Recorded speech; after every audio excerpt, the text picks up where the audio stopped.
Okay, we're in Leesville, Louisiana. Leesville, little tiny town, and we went to. Why are we in Leesville? We're in Leesville because I'm here working at what was Fort Polk Army Base, now Fort Johnson. Anyway, go ahead, finish your story. So we went to this bridge. It's supposed to be like a what's it called? Burrs Ferry. Burrs Ferry Bridge. So we went there to check it out. We were going to watch the sunset. On the state line between Texas and Louisiana.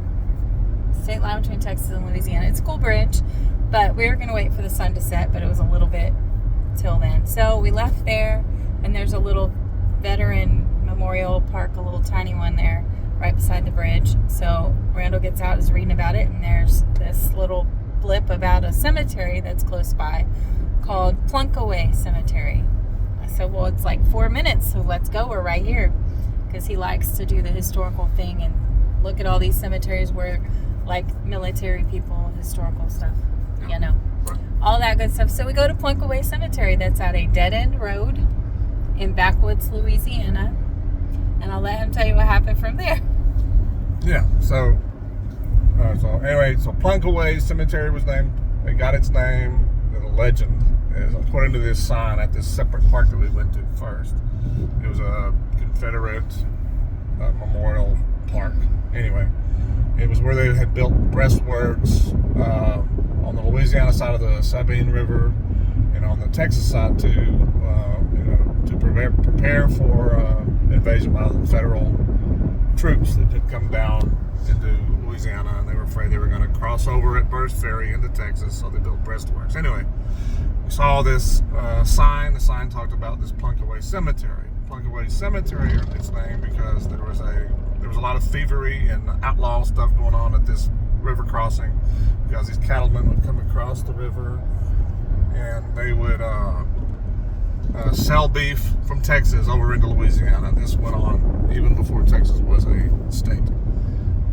They would sell their beef in Alexandria and Opelousas, Louisiana. Well, they'd cross over right there at Burrs Ferry, and so they'd come back with gold in their pockets, because that was what they would get in exchange for cattle.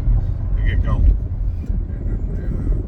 And these thieves would come down here, wait for them to come back from Louisiana, and then the outlaws would jump on them, steal their money, steal their gold, and come back across the river, swim back across the river. Anyway, one of these guys was shot or something, got hurt, and they found him. He wasn't dead yet, but he was dying.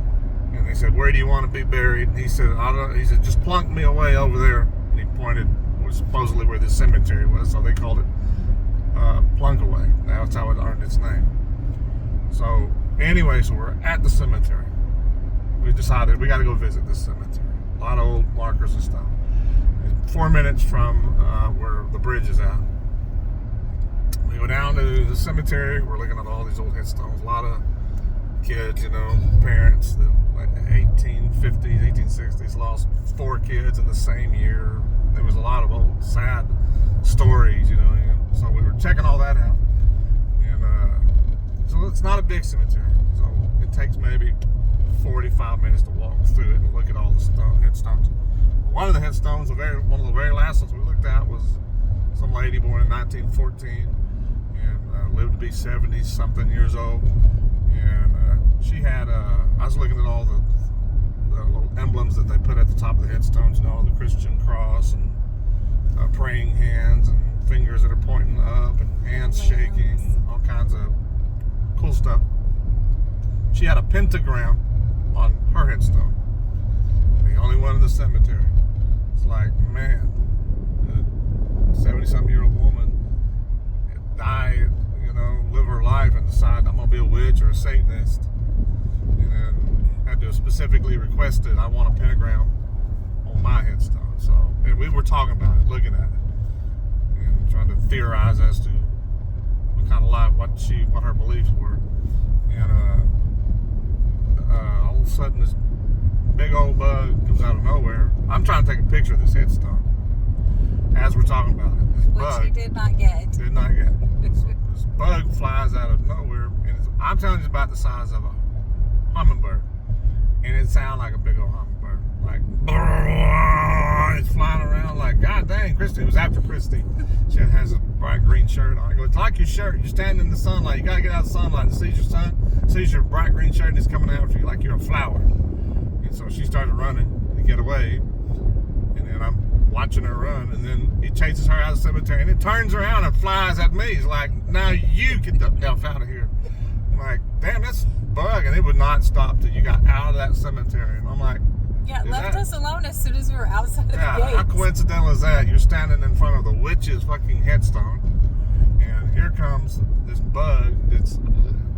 I ain't never seen a big old swamp bug. Never seen a bug like it that. Runs us out of that cemetery like that's her. That's the old witch sending her guardian swamp bug after this devil bug. That's why I told us that the devil bug done chased us out there.